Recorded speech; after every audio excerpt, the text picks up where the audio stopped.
Ya tadi kita menang, cuma memang mungkin wartawan lagi pada puasa kan ya. Emang kita nggak puasa. Sama gitu puasa. Kan ada buka. Iya, mungkin.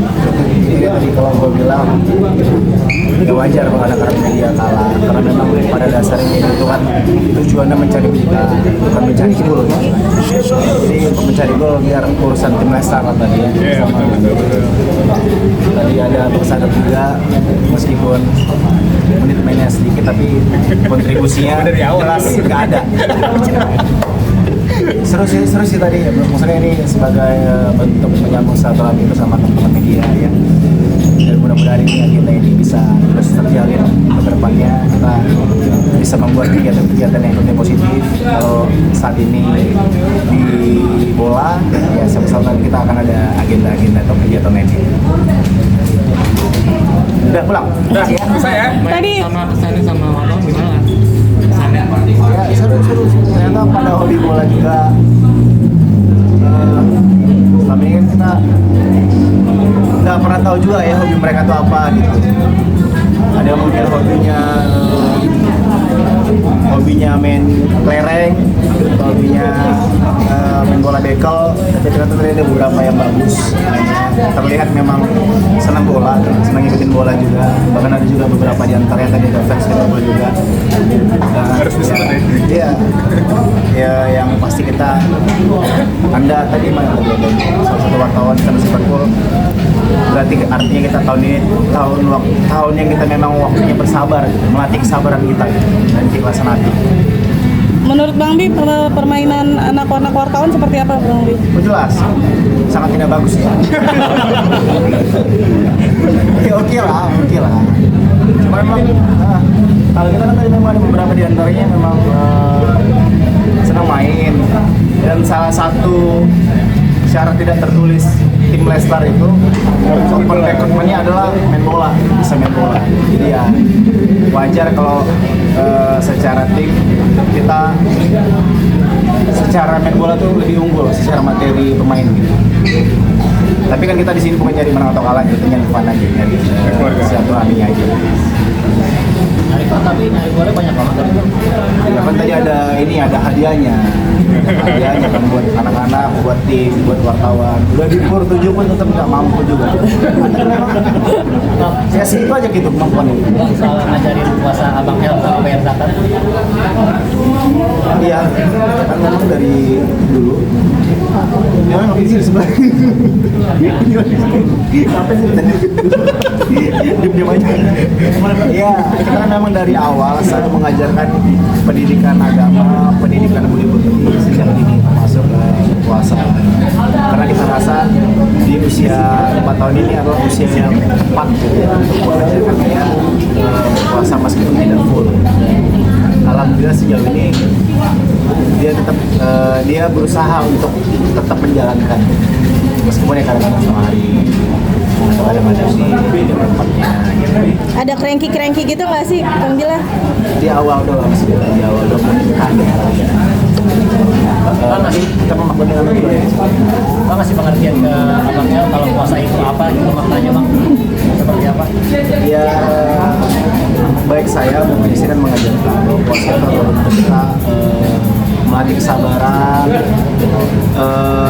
bentuk cara kita untuk bersyukur, bentuk cara kita untuk melawan hawa nafsu. Jadi itu tidak hanya melawan lapar dan haus, tapi juga menahan nafsu, nafsu amarah, nafsu syahwat dan sebagainya. Menjanjikan Bayar zakat sendiri. Nafsu syahwat, Bayar zakat ya dari itu masalah. berbagai macam nafsu gitu ya. Tapi untuk Abang El saya jelaskan yang sekedar nafsu, untuk kita tidak benci, kita tidak ngomongin orang lain, kita tidak tidak marah, karena memang harus benar-benar ditekankan rasa emosional di hari puasa. Bayar zakat Bang, ngajarin juga apa Abang El?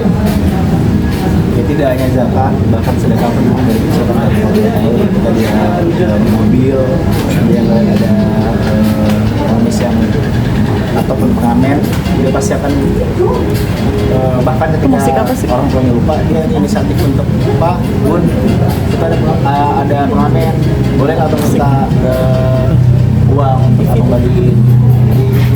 Jadi hal-hal positif seperti itu memang sudah ditanamkan kepada dan nanti Zakar pun nanti untuk zakat sih belum, tapi mungkin nanti akan segera kita kasih pengertian apa sih zakat itu.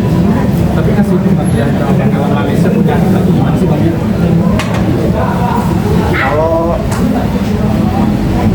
Kalau abang itu memang basicnya dia udah tahu kalau dia orang pertama. Jadi sejak dia punya adik kedua yaitu Leslia, dia sudah mengerti lah bahwasanya dia ada seorang kakak yang tertua. Dia sudah tahu sosoknya sebagai kakak harus mengayomi, harus sayang sama adiknya, termasuk untuk yang kisah anak ketiga ini, bahkan ketika dalam kandungan. Justru ketimbang orang tuanya dia lebih sering berinteraksi dengan adiknya. Dia sering tiap pagi di sela waktu dia sering bisikin adiknya, adik apa kabar? Abang udah gak sabar nih ketemu sama adik. Hal seperti itu yang membuat kita menyadari bahwa alhamdulillah abang ini sudah siap untuk menjadi abang, menjadi sosok kakak. Namanya siapa sih dan artinya apa? Wah, yang habis lu itu dong. Eksklusif. Bang, ada ngomong soal anak ketiga. Ada, pokoknya ada unsur Liverpoolnya. Bang, ngomong soal Panggilnya Ipul. Bang, ngomong soal anak ketiga nih Bang, ada komentar juga dari dokter kandungan yang menyarankan untuk tidak menambah karena lebih perhatian untuk kolestinya katanya. Tanggapan Abang seperti apa Bang? Bukan kekasihan kepada kondisi fisik ibunya, lebih kepada keselamatan. Ya. Kalau untuk kasihan kepada ibunya, saya rasa istri saya lebih tahu kondisi fisiknya dan so far kita yang lebih mengetahui ya kesiapannya, kemampuannya seperti apa untuk kondisi fisik yang dijalani. So far bahkan ketika orang lain menganggap bahwa istri saya tidak mampu, tidak kuat, lelah, letih, capek, bahkan dia yang suka minta, Kak, aku butuh kegiatan, aku pengen syuting. Jadi tidak serta merta standarnya orang lain itu sama dengan standarnya kita, dengan kemampuannya kita. Jadi untuk saya rasa untuk kuat atau enggaknya istri saya itu kita yang lebih mengetahui ketimbang orang lain. Tapi untuk mengenai keselamatan tentu kita sudah konsultasi kepada dokter. Saat itu kita begitu anak ketiga jadi kita juga was-was, bukannya kita nggak khawatir, justru kita yang paling takut saat itu. Karena memang dari awal kita sudah diwanti-wanti dan kita pun sudah pasang IUD saat itu sebagai bentuk pencegahan supaya tidak dekat jeda kelahiran antara anak kedua dan ketiga. Bahkan sebetulnya kita pun sudah mempersiapkan untuk cukup anak dua aja. Tapi memang pada dulu kita udah pasang IUD, kita udah melakukan pencegahan dalam bentuk KB. Tapi pada dasarnya namanya pada dulu kan Allah menitipkan toh kebobolan juga, dan ketika sudah dititipkan suatu rezeki kita shock juga awalnya, gimana nih, aman nggak nih.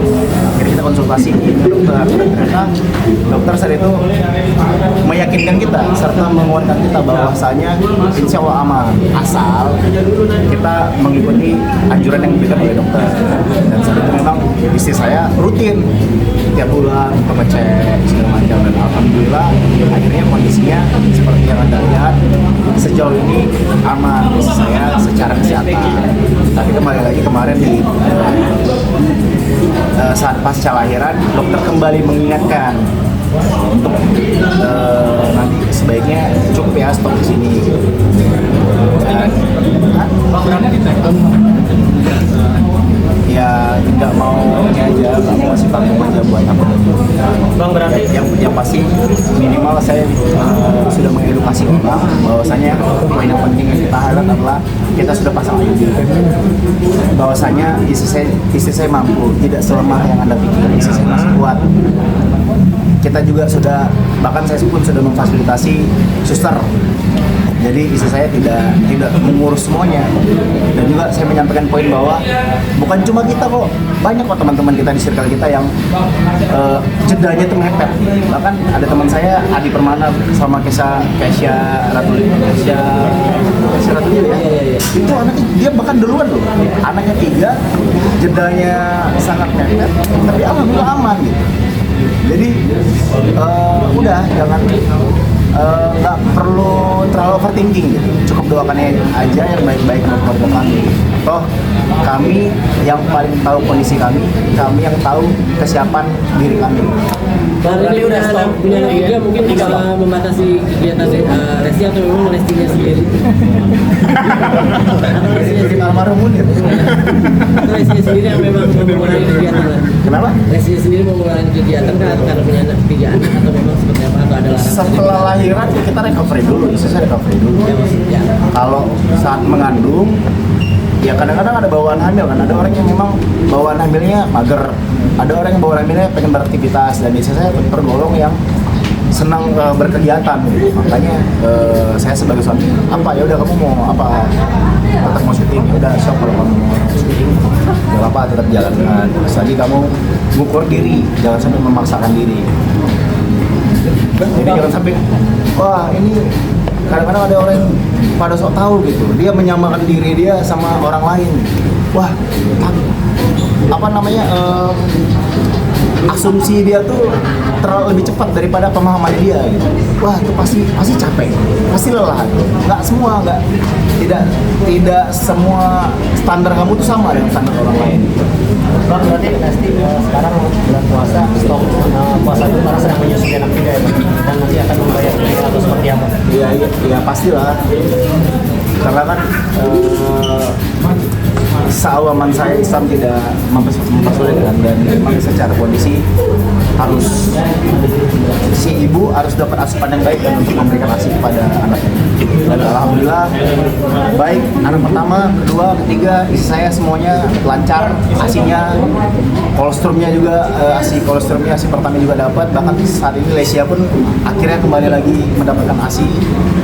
Ya udah, dengan ASI lancar kan itu itu saya menganggapnya bahwa istri saya dalam kondisi yang happy gitu. Istri saya dalam kondisi yang baik-baik aja gitu. Oh, tidak perlu khawatir, kalau capek segala macam. Suster juga masing-masing anak udah ada susternya.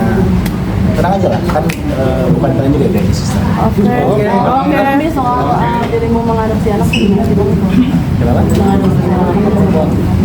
Iya, sebetulnya ini udah berlangsung sekitar hampir setengah tahun ya kalau nggak salah, saat kita visit ke yayasan saya ibu. Perhatian kita tertuju pada satu anak, yaitu sosok anak yang bernama Clara, dan akhirnya kita berinisiatif untuk mengadopsi, tapi tidak membawa pulang karena memang secara SOP-nya bahkan kita tidak boleh mempublikasi. Tapi emang kenapa sejauh ini kita tertuju sama sosok Clara itu?